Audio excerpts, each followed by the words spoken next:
culto com a família, mas o culto também é titulado como Encontro com a Palavra. Seria no domingo que vem, só que como nós não iremos ter culto no domingo, então nós antecipamos para hoje. Evangelho de Jesus, escrito por Mateus, capítulo de número 10, verso de número 34.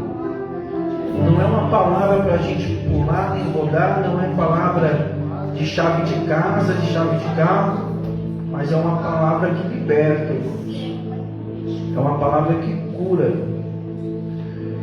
Mateus capítulo 10, verso 34. Quem encontrou, diga amém. Amém. Glória a Deus. Mateus 10, 34 está escrito assim: não cuideis que vim trazer a paz à terra.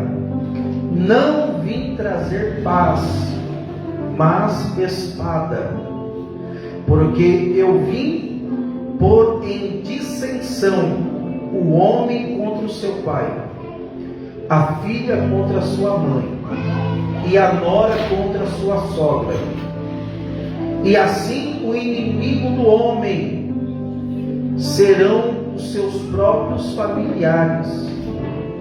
Quem ama o pai ou a mãe mais que a mim, não é digno de mim. E quem ama o filho ou a filha mais do que a mim, não é digno de mim. E quem não toma a sua cruz e não segue após mim, não é digno de mim. Verso 39, nós encerramos a leitura. Quem achar a sua vida, perdê-la-á. E quem perder a sua vida por amor de mim, achá-la-á. Quem pode dizer amém por isso? Amém. Se aceite em nome do Senhor Jesus. Preste muita atenção naquilo que vai ser ministrado nessa noite, porque Deus, Ele tem uma palavra revelada ao nosso coração. Irmãos, é uma palavra dura. O texto que nós acabamos de ler já começa trazendo uma certa contradição na nossa mente. O verso 34 vai dizer: não cuideis que vim trazer paz à terra. Quem está falando isso, pastor? Jesus, irmãos. Olha o que Jesus está dizendo: não cuideis que vim trazer paz à terra. Não vim trazer paz, mas a espada. Quando Jesus está falando essas palavras, Jesus está direcionando o seu discurso aos seus discípulos, mas também Jesus está direcionando a sua palavra, o seu discurso, àquela multidão que está perto de Jesus, ouvindo o que Jesus tem para dizer.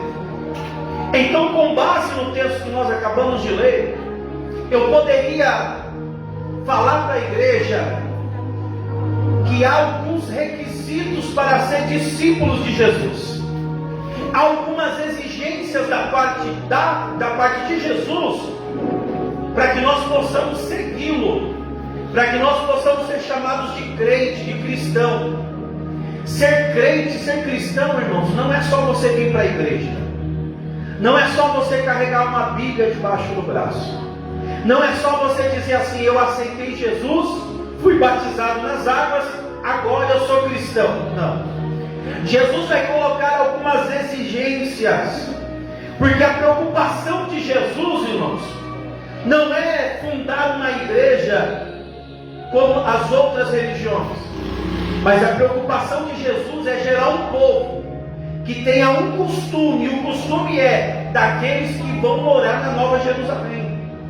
A pastora antecipou aqui dizendo: nós não vamos morar no céu, nós vamos morar na Nova Jerusalém, porque hoje é assim. Deus está no céu, as pessoas querem estar na terra, fazem planos para a terra, fazem projetos, pensam em emprego, pensam em casas luxuosas, mas esquecem a salvação. Então Deus está no céu, as pessoas querem estar na terra. Quando Deus vier para a terra, o povo quer ir para o céu. Você percebe que o povo sempre quer estar onde Deus não está? Porque Deus não vai habitar lá, irmãos. Deus vai habitar na Nova Jerusalém. A Nova Jerusalém vai repousar sobre a Jerusalém que nós conhecemos, sobre Israel. E Deus vai governar de lá. A igreja que foi arrebatada vai habitar dentro da Nova Jerusalém. É por isso que João 14, Jesus vai dizer assim: na casa do meu pai há muitas moradas. Essa casa que há muitas moradas é a Nova Jerusalém. Quem vai habitar nessa casa? A igreja. A igreja vai habitar na Nova Jerusalém. Aí nós podemos perguntar: mas pastor, e toda a terra vai ser cheia do quê? Cheia das nações, irmãos.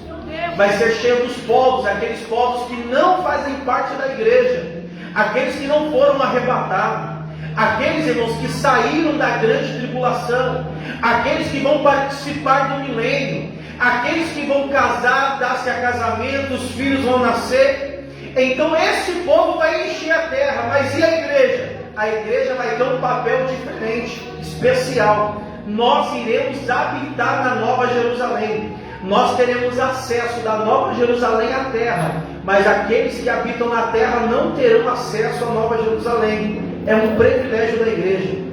Então, irmãos, hoje nós podemos dizer que cada um de nós que estamos aqui somos interesseiros. Pastor, somos interesseiros? Claro que sim. Nós estamos aqui porque o nosso interesse é a salvação, é a eternidade, e nós iremos receber isso. Então cada um de nós que estamos aqui, estamos nos preparando para sermos arrebatados, para estarmos com Deus e para governar junto com Cristo. Quem pode dizer glória a Deus por isso? Glória a Deus! Então agora, irmãos, olha o verso 34. Não cuideis que vim trazer paz à terra, mas sim trazer. Não cuideis que vim trazer paz à terra. Não vim trazer paz, mas espada. Nós vamos trabalhar em cima desse texto.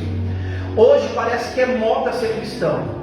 Hoje parece que é moda ser crente. Todo mundo fala assim: eu sou crente, eu sou cristão. É normal você entrar nas redes sociais e você ver alguma pessoa famosa, algum ídolo, algum jogador de futebol, ou até mesmo em podcast, quando eles estão sendo entrevistados, quando pergunta-se algo semelhante, dizer: eu sou crente, eu sou cristão.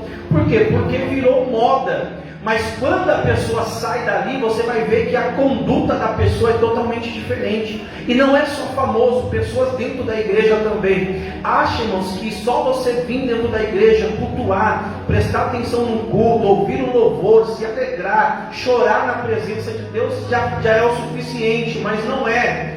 Até porque nós precisamos saber da responsabilidade que está sobre nós.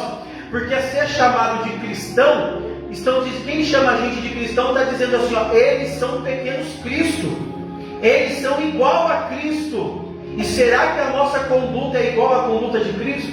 Meu Deus. Será que o que nós fazemos, Cristo no nosso lugar faria a mesma coisa? Será que as decisões que nós tomamos, se fosse para Jesus tomar, Jesus tomava? Agora eu estreito um pouco mais. Se você fosse Jesus, você salvaria você mesmo? Sabendo como que é a conduta da sua vida? Sabendo como que é quando você está longe das pessoas? Quando você está sozinho na frente de uma televisão ou na frente de um celular, tendo acesso à internet, e há tantos lixos que estão na internet? Será que se você fosse Deus, você salvaria você, irmãos? Meu Deus, você trocou. Aí tem um ponto de interrogação. É uma pergunta retórica, não precisa responder, responde para você mesmo. Então Jesus, irmãos, ele vem trazer para nós como que é servir a Cristo. Como que nós devemos nos posicionar. Porque as pessoas têm na mente algo assim: se eu sou filho de Deus e Deus é amor, então Deus me ama. Se Deus me ama, tudo que eu quero Deus vai fazer. Não vai nada, irmãos. É verdade. Primeiro, porque quando a proposta do Evangelho chega até nós, a primeira proposta do Evangelho é assim, ó: está disposto a sofrer? Irmãos, eu fico louco quando eu vejo fazendo aquele censo, aí diz assim: no Brasil são tantos milhões de cristãos, e não sei o que, os evangélicos estão crescendo. Mas, irmão, se fosse para viver da forma que Jesus exige, irmão, você pode ter certeza, essa multidão aí ia quebrar para 1/3. E olhe lá ainda. Porque assim, é um tanto de pessoa que não sabe por que Jesus veio, não sabe por que Jesus morreu na cruz do Calvário, não sabe como que é servir Jesus de fato e de verdade, mas diz que é cristão. Diz que é cristão, tem uma vida dupla. dentro da igreja uma coisa, fora da igreja outra. Quantas pessoas, irmãos, nós conhecemos no decorrer da caminhada, pessoas, irmãos, que acham normal cantar louvores a Deus dentro da igreja, mas cantar músicas seculares lá fora. Pessoas que tomam santa ceia, choram diante da mesa da ceia, mas é as mesmas pessoas que quando está numa festa de família toma cerveja, toma champanhe, é pessoas que fumam narguilé, é pessoas que estão vivendo uma vida totalmente contrária daquilo que Deus exige, daquilo que Deus, irmãos, espera que nós venhamos viver. Então, para que nós possamos resumir e entender o que é servir Jesus, nós deveríamos começar o sermão assim: quem está disposto a sofrer?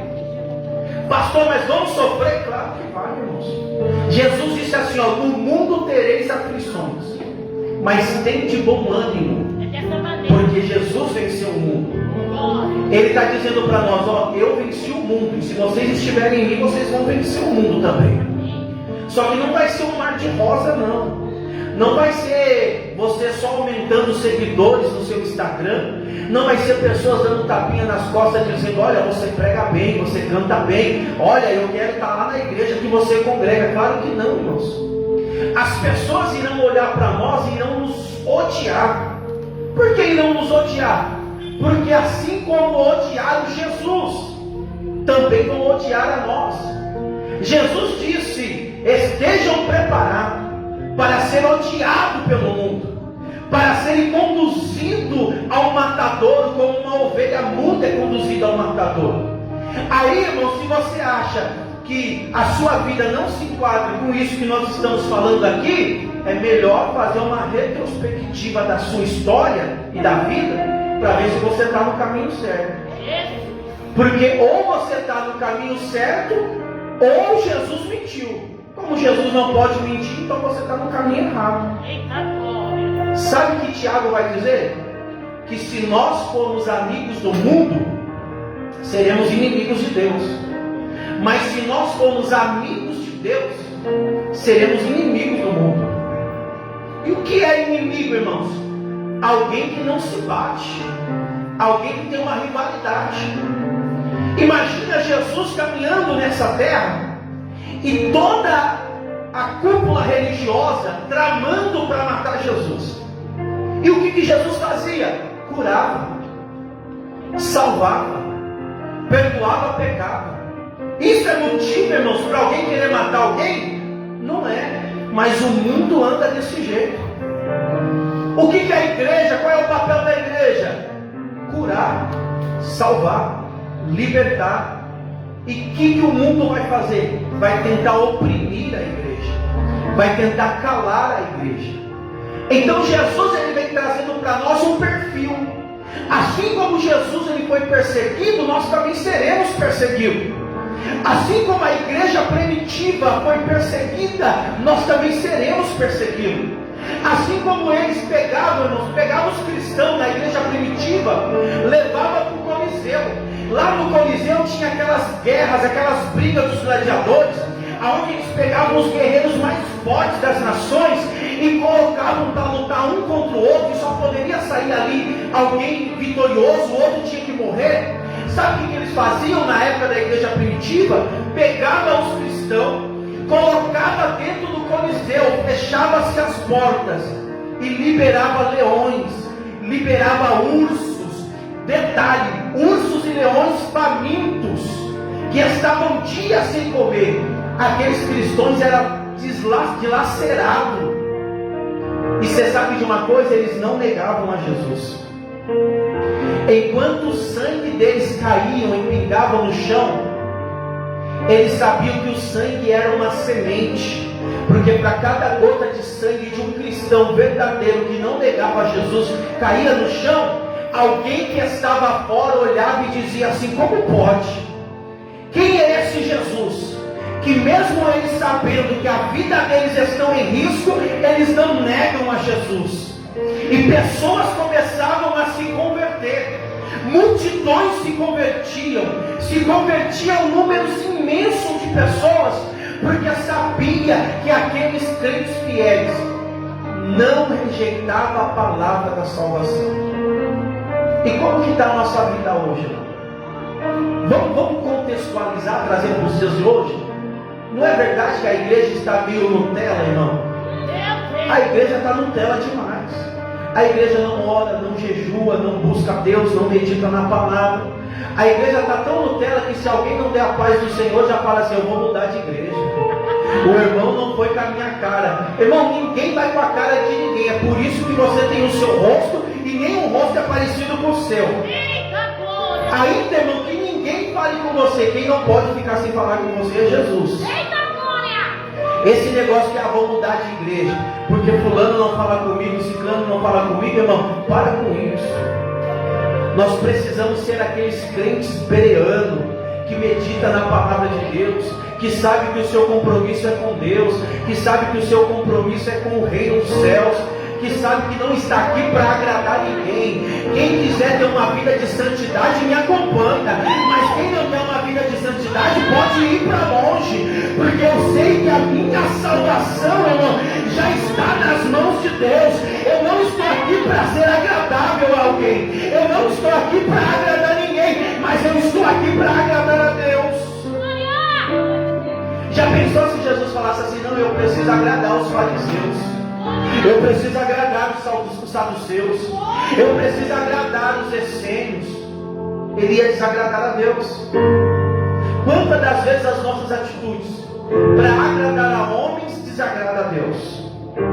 Quantas vezes nós passamos por cima de princípio só para tirar um sorriso no rosto de alguém?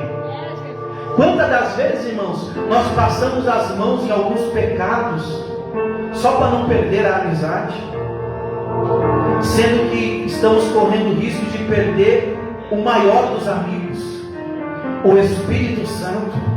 Porque o Espírito Santo não nos chamou para poder passar a mão no pecado de ninguém, mas o Espírito Santo nos chamou para sermos como João Batista, preparadores de caminho, porque o Senhor ele vai voltar, e para Jesus voltar nós precisamos preparar um caminho. E como que nós vamos preparar o caminho, irmãos? Sendo uma voz que clama no deserto. Se está no errado, irmão, você tem que denunciar o pecado mesmo. Se está no errado, irmão, você tem que olhar para a pessoa e falar assim: olha, ou você muda a sua conduta, ou comigo você não pode andar. Alguém pode olhar para nós e falar assim: não, eu vou continuar vivendo a vida que eu estou vivendo. Então vive a vida que você está vivendo, mas eu não vou ser conivente com o pecado. Eu não vou aceitar aquilo que o céu não aceita.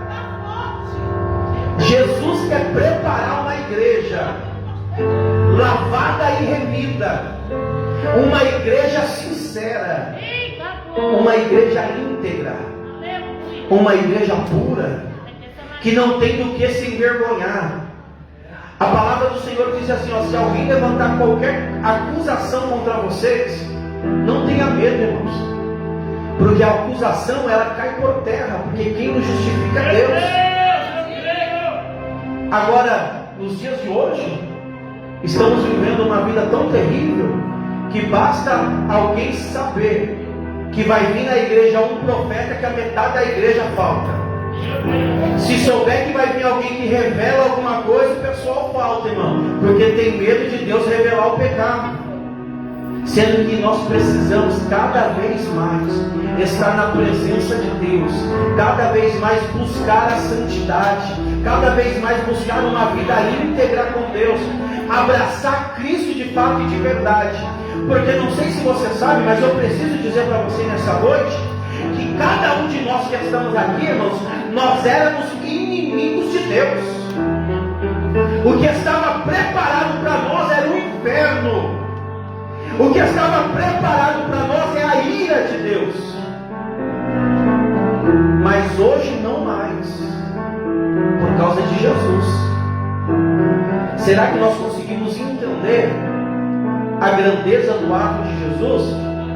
Paulo vai dizer em Filipenses: mesmo sendo Deus, não teve por usurpação ser igual a Deus, mas antes esvaziou da sua glória e foi achado na forma de homem. E como o homem foi obediente até o final, até a morte de cruz. Irmãos, será que nós conseguimos entender a importância da cruz, irmãos? Será que nós conseguimos entender a importância de Jesus ter se feito carne e habitado entre nós? Ou será que o nosso entendimento é raso? Ou será que tudo para nós é só cantarolar?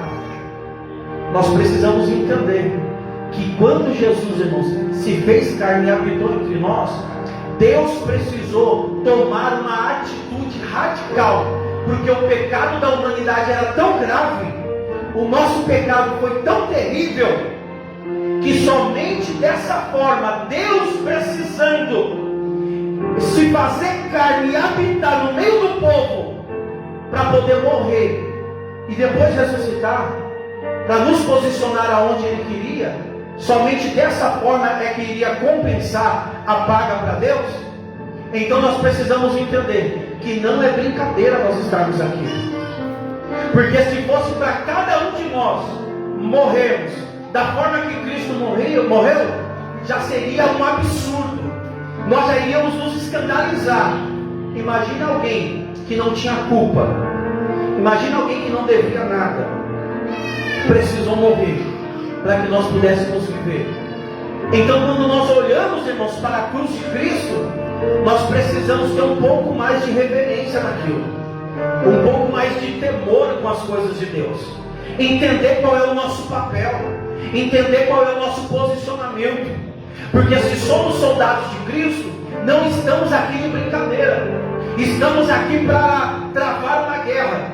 E você não vê no meio de uma guerra soldados desapercebidos, porque soldado desapercebido morre, soldado desapercebido é deixado para trás, soldado desapercebido coloca em risco a vida de todo o quartel. Como será o nosso posicionamento? Se somos soldados, precisamos estar alerta, precisamos estar atentos. Quando nós entendemos qual é a nossa condição, irmãos, que o pecado foi tão terrível de forma pessoal e individual, ele também foi terrível de forma coletiva. A palavra do Senhor diz que Deus, irmãos, se irou de tal forma, assim como foi nos dias de Noé, que Deus falou assim: o meu espírito não vai mais contender com os homens. Deus mandou um dilúvio, e o dilúvio que veio sobre a terra foi tão grande que ninguém sobreviveu, nenhum ser humano sobreviveu, com exceção Noé e a sua família. Como será que nós estamos, irmãos, na presença de Deus hoje? Será que nós estamos como Noé, que Deus pode olhar do céu e falar assim: ali tem um justo? Ou será que nós estamos como os outros povos das nações? Então nessa noite, irmãos, quando nós lemos esse texto, Jesus dizendo: não cuideis que vim trazer paz à terra. Não vim trazer paz, mas espada. Aí nós podemos falar assim: mas Isaías disse que ele é o príncipe da paz. Jesus não veio trazer paz à terra? Claro que não. Jesus não veio trazer paz à terra. E quando nós vemos que Jesus não veio trazer paz à terra, a pergunta que não quer calar é: o que Jesus veio fazer? Repita assim comigo: Jesus trouxe paz, não para a terra, mas para o homem, com Deus. Nós éramos inimigos, irmãos. Deus queria nos destruir a todo instante. Jesus, olhando esta cena, Ele vai ter que intervir. E agora a paz que Jesus traz não é para a terra, mas a paz que Jesus traz é para com o homem e para com Deus. Ele realmente é amor. Olha, não precisa abrir Romanos capítulo 5. Vamos entender o que Jesus fez, irmãos. Romanos capítulo 5. Aí nós vamos entender a importância de ser justificado. Romanos capítulo 5. Sendo, pois, justificado pela fé, temos paz com Deus, por nosso Senhor Jesus Cristo, pelo qual também temos entrada pela fé a esta graça, na qual estamos firmes, e nos gloriamos na esperança da glória de Deus. E não somente isto, mas também nós gloriamos nas tribulações. Pastor, vai ter sofrimento? Vai. Eu tenho que orar para Deus para tirar o sofrimento? Não, mas se gloria do sofrimento. Por que, pastor, eu vou me gloriar das tribulações? Porque sabemos que as tribulações produzem paciência, a paciência a experiência, e a experiência a esperança. A esperança não traz confusão, porquanto o amor de Deus está derramado em nossos corações pelo Espírito Santo que nos foi dado. Porque Cristo, estando nós ainda fracos, morreu no seu tempo pelos ímpios. Porque apenas alguém morrerá por um justo, pois poderá ser que pelo injusto alguém morra. Alguém, irmãos, pode morrer por uma pessoa que é justa, por uma pessoa que é eticamente correta. Mas olha o que Deus fez. Mas Deus provou o seu amor para conosco em Cristo. Morreu por nós, sendo nós ainda pecadores. Logo, muito mais agora, sendo justificado pelo seu sangue, seremos por ele salvos da ira. Então, por que nós somos salvos, irmãos? Nós somos salvos da ira de Deus. Tem pessoas que dizem, se você perguntar para uma pessoa, você sabe do que você foi salvo? A pessoa vai dizer assim, eu tinha um câncer, Deus curou, Deus me livrou do câncer. Outra pessoa vai falar assim, eu estava no tráfico, Deus me livrou do tráfico. Mas na verdade nós fomos salvos da ira de Deus. É da ira de Deus que Jesus nos salvou, irmãos. Então nós precisamos entender que a nossa vida tem que estar no padrão de Cristo. E o padrão de Cristo é: se prepare para sofrer, porque é esse sofrimento que vai gerar paciência, e é essa paciência que vai gerar experiência, e essa experiência vai gerar em você esperança. Aí sim, essa esperança vai fazer com que pode acontecer o que for. O mundo pode estar uma loucura, pode estar o mundo todo, irmão, se perdendo, mas a sua esperança está em Cristo. Aí se cumpre os salmos, e nós seremos como os montes de Sião que não se abala. Mas quem é que não se abala? É quem tem esperança. Quem é que tem esperança? É quem viveu uma experiência. Quem é que viveu uma experiência? Aquele que teve paciência, não abandonou o barco, não abandonou a obra, não virou as costas para Cristo. Mas quando que isso aconteceu? No momento da tribulação, irmãos. Na tribulação, você foi paciente. E aí Jesus, irmãos, a preocupação dele é essa, que nós viemos compreender para que nós fomos chamados. Nós estávamos numa obra lá em Brás Cubas, na Vila Estação. E nesse dia, eu acho que a minha esposa não foi, não estava. E quando nós estávamos ali cultuando, rolando, tem alguns irmãos aqui que sabem disso. Um rapaz veio e passou na frente da igreja. E na hora que ele passou na frente da igreja, ele travou, ele parou. E eu estava em cima do altar. A gente não tinha obreiro lá ainda. E daqui a pouco, irmão, aquele cara ficou parado. Tinha duas irmãs na porta da igreja. E aquilo me chamou a atenção. Eu falei, poxa, o cara está no meio da rua. Não vai nem para a direita, nem para a esquerda, nem para frente, nem para trás. Eu vou lá ver o que está acontecendo. E quando eu fui chegando perto dele, eu percebi que ele não estava normal. Ele estava com o corpo tudo rígido, no aspecto de uma pessoa que está com raiva, com fúria. E aí eu fui chegando com calma até ele. E aí ele falou para mim assim, depois de algum momento de conversa, ele falou assim, pastor, ora por mim. E eu falei assim, mas por que você quer uma oração? E ele falou assim, olha, eu acabei de sair de um terreno. Eu fiz um pacto de sangue. E lá o demônio falou que se eu entrasse numa igreja, ele ia acabar com a minha vida. Faz uma oração por mim. Eu olhei para ele e falei assim, eu não vou fazer uma oração por você.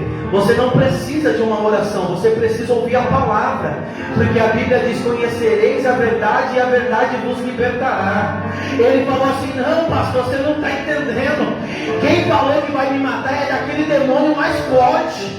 É Lúcifer, falou que vai me matar, falou que vai me destruir, falou que vai acabar com a minha vida, você não está entendendo. Eu olhei para ele e falei, quem não está entendendo é você. Eu sei quem é que falou para você lá, mas eu estou falando para você que o Deus, Criador de todas as coisas, que criou essa criatura aí também, é Ele que vai te libertar.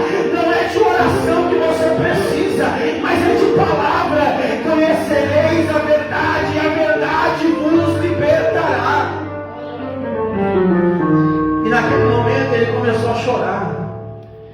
Ele mostrou um anel que estava no dedo dele. Ele falou assim: ó, esse é o anel que eu fiz o pacto. Ele falou: eu estava passando aqui na frente, e quando eu estava passando aqui na frente, eu ouvi o louvor que estava sendo cantado lá, e eu tive que parar. Eu tive que parar, e eu não consigo mais sair daqui. Mas eu não posso entrar porque eu tenho medo. Pastor, tira esse anel do meu dedo. Esse anel ainda está sujo de sangue. Naquele momento, irmãos, eu tirei o anel do dedo dele, coloquei sobre a palma da minha mão. A gente fez uma oração quebrando maldição. Fizemos uma oração naquele momento falando assim: Deus, quebra toda a artimanha do diabo.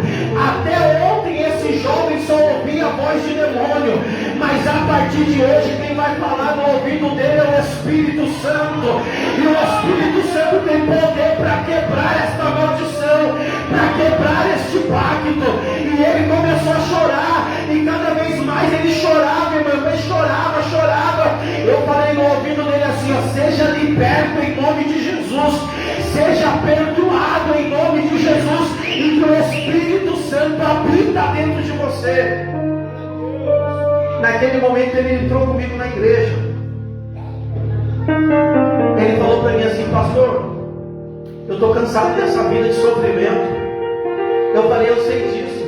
A maior prova é que você parou aqui para pedir uma oração. Já é o Espírito Santo trabalhando no seu coração. Ele falou assim: pastor, e agora o que vai ser da minha vida? Eu falei assim: só depende de você. O primeiro passo você deu, mas toda criança que está aprendendo a andar, ela não começa correndo, ela começa gatinhando. O segredo é não para, continua gatinhando, caminha. Depois você vai correr na presença de Deus. Vai chegar um momento que você não vai mais correr, porque você vai começar a voar nas asas do Espírito Santo. Mas para isso, fica firme na presença de Deus. Ele falou: pastor, eu quero ir para minha casa. E nós tiramos uma foto, ligamos para a mãe dele, para a avó dele, falamos para a avó dele: ó, o seu neto está aqui, ele está numa igreja, ele ouviu uma oração, agora eu estou colocando ele dentro de um Uber, ele está indo para a sua casa. Eu tenho uma foto dele até hoje, irmãos. Não sei se ele está caminhando com Cristo, mas a igreja foi chamada para isso. Esse tem que ser o nosso posicionamento.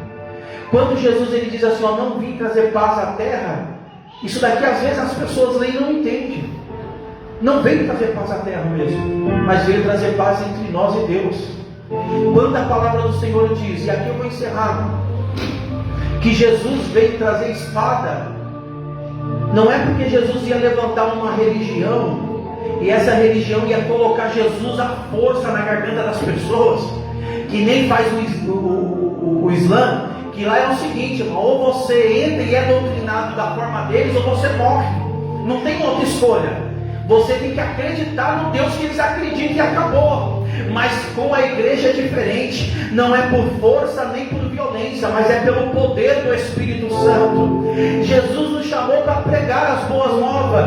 É por isso que eu não entendo. Nos dias de hoje as pessoas ouvem a pregação, ouvem os louvores, sentem a presença de Deus, se arrepia na igreja, mas se você falar para ela assim: vamos para o batismo, ela fala: ainda não, pastor, ainda sou muito novo, tenho muita coisa para viver. Então nós precisamos nos posicionar, irmãos. Precisamos entender o que é prioridade. Porque se hoje nós morremos, você pode ter certeza, nós não iremos conhecer a morte. Esse corpo físico ele pode até apagar e desligar, mas no mesmo momento que o fôlego de vida é tirado, os anjos do Senhor ele vem para nos buscar. E os anjos do Senhor ele nos leva para o paraíso. E se eu estiver longe de Cristo, pastor? Se você morrer longe de Cristo, no mesmo momento, quem vai aparecer para você é o espírito da morte. Os demônios vêm e acorrentam a sua alma e te levam para um lugar de tormento. Pastor, essa palavra não é que eu queria ouvir hoje, mas é essa palavra que Jesus precisa ministrar no nosso coração. Não é tempo de brincar, irmãos. É tempo de nós firmar uma aliança com Cristo. Quem não conhece a parábola, a história do rico e do Lázaro? Quando o Lázaro morre, que é o mendigo, naquele momento os anjos levam ele para o seio de Abraão. Quando o rico morre, os demônios levam ele para o lugar de tormento. O lugar de tormento ainda existe, mas o seio de Abraão foi levado para o paraíso. Todos aqueles que morrem em Cristo são levados para o paraíso, já começam a desfrutar da eternidade. Mas todos aqueles que morrem longe de Cristo são levados para um lugar de tormento. A questão é, como que nós vamos viver a nossa vida a partir de hoje? Como que nós vamos viver a nossa vida a partir desta palavra? Será que nós vamos continuar como crentes Nutella? Ou será que nós vamos mudar o nosso posicionamento na presença de Deus? Será que qualquer coisa vai ser suficiente para nos tirar da presença do Senhor? Ou será que independente das lutas, nós iremos continuar firme? Porque sabemos, irmãos, que o que está preparado para nós não é para esta vida, mas é para a eternidade. Aqui eu encerro, Jesus dizendo assim, através da vida do apóstolo Paulo: aquilo que os olhos não viram, ouvido não ouviu, e nem subiu ao coração do homem, é o que Deus tem preparado para aqueles que o amam. Então não é aqui, irmãos, mas é depois dessa vida. Só que o que você vai viver depois dessa vida vai ser fruto daquilo que você viveu nessa vida. E nessa noite eu quero deixar essa reflexão para os irmãos. Como que está a nossa vida na presença de Deus? Será que estamos dispostos a pegar a nossa cruz e seguir a Jesus? Será que estamos dispostos a viver uma vida de obediência? Será que estamos dispostos a viver uma vida de renúncia? Para dizer como Paulo, não vivo mais eu, mas Cristo vive em mim? Ou será que nós vamos vivermos como o mundo está vivendo? Como a música secular que tem doutrinado a cabeça das pessoas, e a música é: deixa a vida me levar. Você vai viver assim? Ou você vai viver como um cristão lavado e remido, cantando assim, ó: caminhando eu vou para Canaã. Nós precisamos caminhar para Canaã, irmãos. Para com esse negócio, deixa a vida me levar. Irmão, para com esse negócio de que todo caminho leva a Deus. Jesus foi específico: eu sou o caminho, a verdade e a vida. Não é qualquer caminho que leva a Deus. O único caminho que leva a Deus se chama Jesus. Não existe atalho, não existe outro caminho, não existe caminho mais fácil, só por intermédio de Jesus. E a prova é que Jesus disse: ninguém vem ao Pai a não ser por mim. Se coloque sobre seus pés, por gentileza, toda a igreja. Dê uma linda salva de palmas ao Senhor Jesus.